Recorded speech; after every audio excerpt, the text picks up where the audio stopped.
ജെറുസലേമിനും west ബാങ്കിലെ ബെത്ലഹേമിനും സമീപം തെക്ക് യൂദയ പർവ്വതങ്ങളിൽ സ്ഥിതി ചെയ്യുന്ന ഇസ്രായേലി സെറ്റിൽമെന്റുകളുടെ ഭാഗമായ ഹെബ്രോണിന് സമീപമുള്ള ഗുഷ് എസ്റ്റിയോണിലായിരുന്നു ഭീകരാക്രമണം അരങ്ങേറിയത്.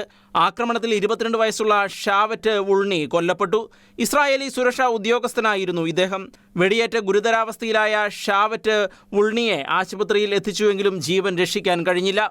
ഭീകരാക്രമണം നടത്തിയത് പലസ്തീൻ അതോറിറ്റിയുടെ പോലീസ് സേനയിൽ മുൻപ് പ്രവർത്തിച്ചവരായ പലസ്തീനിലെ ഹൽഹുൽ സ്വദേശി മഹമ്മൂദ് ആബിദ്, തുൽക്കരം സ്വദേശി മാലിക് സാലിം എന്നിവരായിരുന്നു. 2 ഭീകരർക്കും 23 വയസ്സാണ്.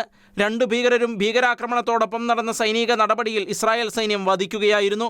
ഗുഷ് എസ്റ്റിയോണിലെ സൂപ്പർ മാർക്കറ്റിന് സമീപമെത്തിയ ഭീകരർ പുറത്തുള്ള സുരക്ഷാ ജീവനക്കാരനെ കീഴ്പ്പെടുത്തുകയും തോക്ക് തട്ടിയെടുക്കുകയും ചെയ്യുകയായിരുന്നു. പിന്നീട് അവിടെയുണ്ടായിരുന്നവർക്ക് നേരെ വെടിയുതിർക്കുകയായിരുന്നു. സംഭവത്തെ ഭീകര ആക്രമണമെന്ന് ഇസ്രായേൽ പ്രതിരോധ സേന സ്ഥിരീകരിച്ചു.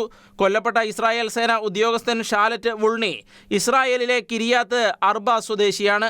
ഭീകരാക്രമണത്തെ ഇസ്രായേൽ പ്രധാനമന്ത്രി ബെഞ്ചമിൻ നെതന്യാഹു അപലപിച്ചു. ഭീകരരുടെ വലിയ ആക്രമണ പദ്ധതിയെ തകർത്ത സുരക്ഷാ സേനയെ പ്രധാനമന്ത്രി പ്രശംസിച്ചു. ഭീകരാക്രമണത്തെ തുടർന്ന് ഹൽഹുൽ പട്ടണത്തിൽ സൈന്യം നിരോധനാജ്ഞ പുറപ്പെടുവിച്ചു.